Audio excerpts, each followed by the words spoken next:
El presidente de Estados Unidos, Joe Biden, llegó a Arabia Saudita y se reunió con el príncipe heredero Mohammed bin Salman en una polémica parada de su gira por Medio Oriente. El mandatario norteamericano dice que hizo al monarca responsable del asesinato del periodista Jamal Khashoggi. En esta emisión analizamos este viaje de Biden y los nexos económicos de Estados Unidos con los sauditas. Europa es golpeada de lleno por una intensa ola de calor. Más de 300 personas han perdido la vida en España y Portugal en la última semana como consecuencia de las altas temperaturas, mientras que los bomberos intentan controlar las llamas en varias naciones. El Reino Unido emitió por primera vez en la historia la alerta roja por el calor extremo, lo que implica riesgo para la vida. En Sri Lanka, el primer ministro Ranil Wickremesinghe asumió como presidente interino después de que el parlamento aceptara la dimisión del ya antiguo mandatario Gotabaya Rajapaksa, quien voló a Singapur en medio de una fuerte movilización social. El legislativo tiene previsto comenzar este sábado con la designación de un nuevo líder. Momento de actualizar las noticias en la pantalla de France 24. Gracias por continuar con nosotros. Yo soy Juan Pupiales. Comenzamos en Arabia Saudita porque el presidente de Estados Unidos, Joe Biden, llegó hoy a Jeddah y se reunió con el príncipe heredero Mohammed bin Salman. Biden aseguró haberle recriminado al monarca el asesinato del periodista Jamal Khashoggi, quien murió en el consulado saudita en Estambul en octubre de 2018. Según el mandatario norteamericano, hizo responsable a bin Salman de este crimen que, según la inteligencia de Washington, recibió la aprobación del príncipe. Escuchemos a Biden. Básicamente dijo que no era personalmente responsable de ello. Indiqué que pensaba que lo era. Dijo que no era personalmente responsable de ello y que tomó medidas contra los responsables. Y luego pasé a hablar más acerca de cómo tratar con cualquier oposición a la crítica de la administración saudí y otros países. Fue visto para mí como una violación de los derechos humanos. Mucha polémica ha generado esta visita del presidente Biden a Arabia Saudita porque durante su campaña el mandatario hizo un llamado a aislar al reino por el crimen de Khashoggi. Para analizar el tema nos acompaña desde la ciudad de Bogotá Rafael Piñeros, profesor de Relaciones Internacionales en la Universidad Externado de Colombia. Señor Piñeros, gracias por estar con nosotros. Joe Biden dijo hoy que no se arrepiente de haber hecho su llamado a que el mundo apartara a Arabia Saudita, pero hoy saludó al príncipe Salman y se reunió con él. ¿No está evidenciando un doble discurso? Las necesidades de los Estados Unidos llevan a que lo que sucede en el 2020 durante la campaña presidencial no sea fácil de mantener en el 2022 siendo presidente de los Estados Unidos. Incluso previo a la elección se sabía que esa posición roja impuesta por el entonces candidato Joe Biden iba a ser difícil de mantener en el tiempo.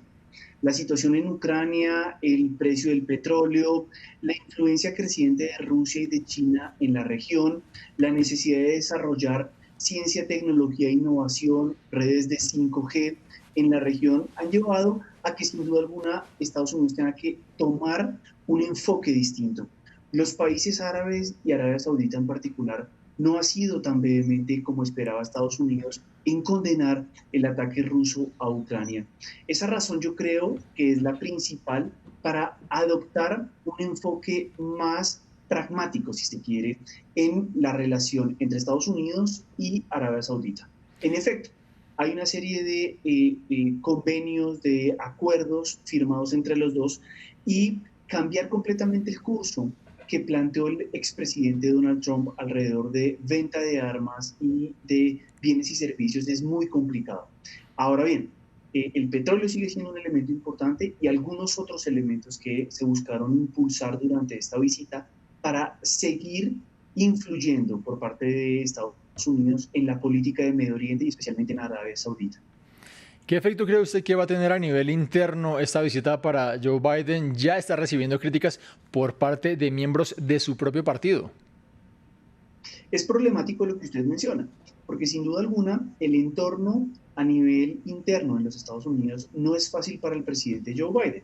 La inflación es un elemento significativamente importante que sigue perturbando la mente de los hogares estadounidenses, pero también la debilidad en términos de proteger los derechos fundamentales que habían sido reconocidos por el histórico fallo de la Corte Suprema de los Estados Unidos alrededor del aborto, le ha planteado un elemento muy complicado al interior de las voces más liberales y de izquierda de su partido, y es Joe Biden no tiene la intención de defender los derechos humanos con ahínco.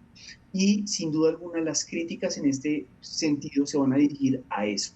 Y es que si bien como candidato había planteado una línea excesivamente rígida y roja, hoy vemos que el pragmatismo y las necesidades puntuales derivadas de elementos coyunturales han hecho que los derechos humanos queden en un segundo lugar.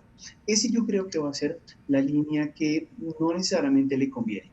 Y el otro problema grave es que en el segundo semestre no se van a poder solucionar los graves problemas económicos y sociales que aquejan a la población estadounidense.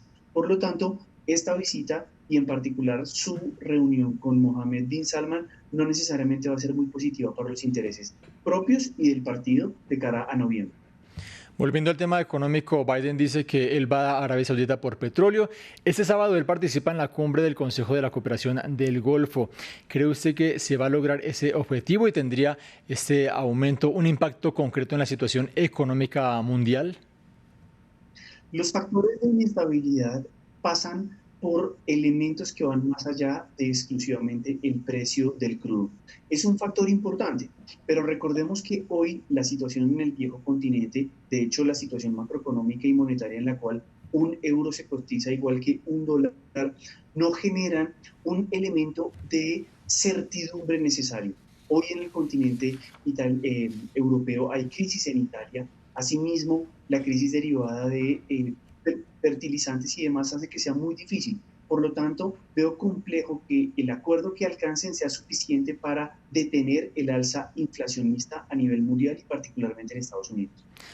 Gracias, Rafael Piñeros, por este análisis en France 24. Seguimos, eso sí, con este tema, porque previamente a su llegada a Arabia Saudita, el presidente Joe Biden se reunió en Belén para verse con Mohamed Abbas, presidente de la Autoridad Nacional Palestina.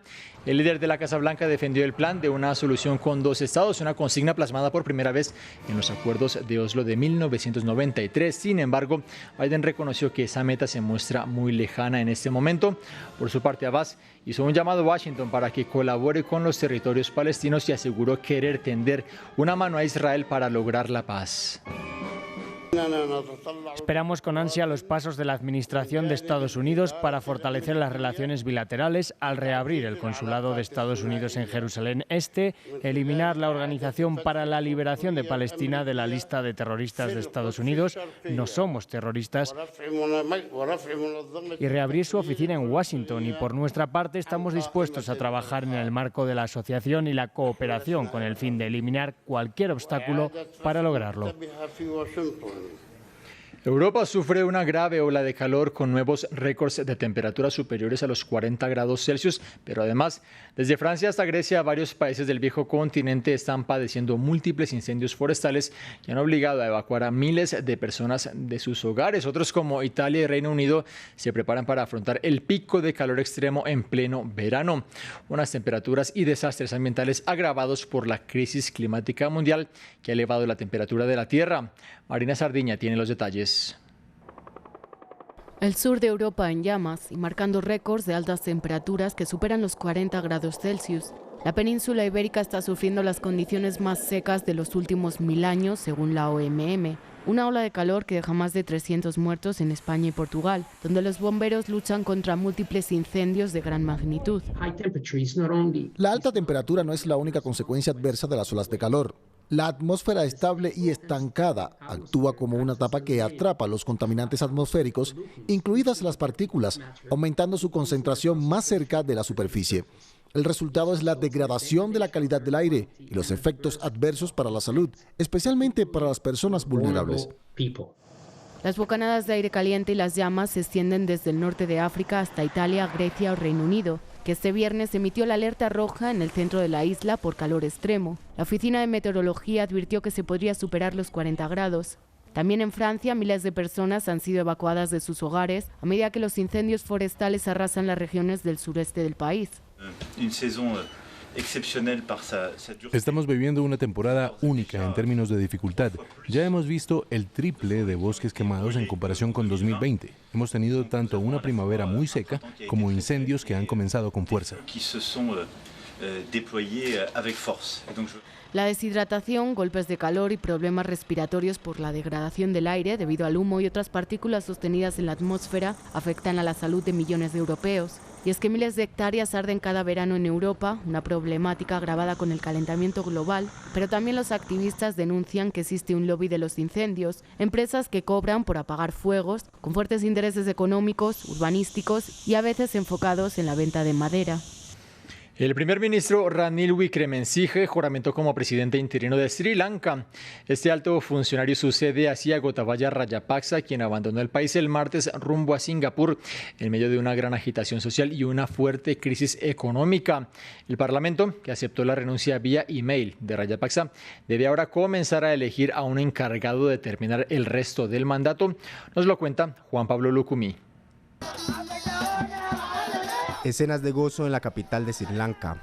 En las calles de Colombo, cientos de personas celebraron la dimisión del presidente Gotabaya Rajapaksa. Bueno, hay un espíritu festivo en este momento. Creo que la gente aquí está muy contenta con esta decisión. Una salida confirmada el viernes por la mañana por el Parlamento de Sri Lanka. La carta de dimisión del presidente Rajapaksa, enviada por correo electrónico tras su llegada a Singapur, ha sido validada. He recibido la dimisión del presidente Gotabaya Rajapaksa de acuerdo con el artículo 38.1 de la Constitución de la República Socialista Democrática de Sri Lanka. En consecuencia, el presidente ha renunciado legalmente a la presidencia. El primer ministro, Ranil Wickremesinghe, es ahora el presidente en funciones. Según la Constitución, el Parlamento tiene 30 días para nombrar a su sucesor. Los diputados lo elegirán en los próximos 7 días. El tiempo se acaba. Sri Lanka atraviesa actualmente una grave crisis económica. La isla se enfrenta a cortes de electricidad, escasez de combustible, escasez de alimentos y una inflación récord. Para salir de la crisis, una solución: desbloquear las negociaciones con el Fondo Monetario Internacional y obtener un plan de rescate. Vamos con noticias de la guerra en Ucrania porque un nuevo ataque ruso en la ciudad de Dnipro dejó al menos 3 muertos y 15 heridos. Los misiles golpearon una planta industrial y una calle cercana, según el gobernador regional. Entre tanto, el presidente ucraniano Volodymyr Zelensky pidió reconocer a Rusia como Estado terrorista tras el ataque del jueves contra la ciudad de Vinnytsia, un bombardeo que dejó 23 personas muertas. Zelensky agregó que existe la necesidad urgente de crear un tribunal especial sobre la agresión rusa a su país. Moscú, por su parte, se defiende alegando que el ataque estaba dirigido a un edificio en el que altos cargos de las Fuerzas Armadas de Ucrania se reunían con proveedores de armas extranjeros. Las Fuerzas Armadas de la Federación Rusa continúan su operación militar especial en Ucrania. Misiles calibre de alta precisión con base en el mar alcanzaron un edificio en la guarnición de la Casa de Oficiales en la ciudad de Vinnytsia. En el momento del ataque se estaba celebrando en esta instalación militar una reunión entre el mando de las Fuerzas Aéreas de Ucrania y los representantes de los proveedores de armas extranjeros. Vamos a México para reportar la detención de Rafael Caro Quintero, uno de los líderes más importantes del narcotráfico en ese país y quien lideró el desaparecido Cártel de Guadalajara, una de las organizaciones de este tipo más poderosas en los años 80.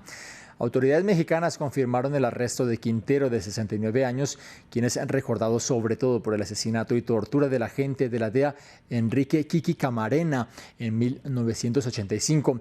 Pasó 28 años en la cárcel, pero fue liberado por un tecnicismo legal y a la hora de su recaptura Quintero ya se había fugado. Era uno de los 10 prófugos más perseguidos del mundo y sobre él pesaba una recompensa de $20 millones. En Estados Unidos, la Cámara de Representantes votó este viernes a favor de restablecer el derecho al aborto en el país, luego de la decisión del Tribunal Supremo de derogar el histórico fallo de Roe versus Wade. Este fallo, que aseguraba el derecho a la interrupción del embarazo a nivel federal. Este nuevo proyecto fue aprobado por los representantes demócratas, sin embargo, tiene pocas posibilidades de convertirse en ley, ya que no cuenta con la mayoría necesaria en el Senado, en donde demócratas y republicanos se dividen los escaños al 50%. Así terminamos esta emisión informativa en la pantalla de France 24, pero la información continúa aquí y también en france24.com.